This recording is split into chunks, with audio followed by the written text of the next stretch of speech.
Saya himbau kepada masyarakat yang ada di Kota Banda Aceh untuk yang pertama jangan bepergian, tetap tinggal di rumah. Kalaupun nanti Lebaran, tidak usah mudik. Terus yang kedua, tetap kita jaga jarak, physical distancing. Ya, baik itu di tempat-tempat mungkin belanja dan lain sebagainya, dan tempat bekerja mungkin. Dan yang ketiga, jangan berkerumun, jangan ada melakukan kegiatan-kegiatan yang sifatnya mengumpulkan masyarakat. Selanjutnya, kita juga harus tetap memakai masker untuk menjaga kita dan saudara-saudara kita. Dan pola hidup bersih, selalu mencuci tangan.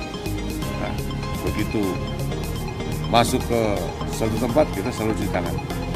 Mungkin ini yang saya sampaikan di kepada masyarakat supaya dapat kita patuhi untuk mencegah merebahnya, menularnya COVID-19.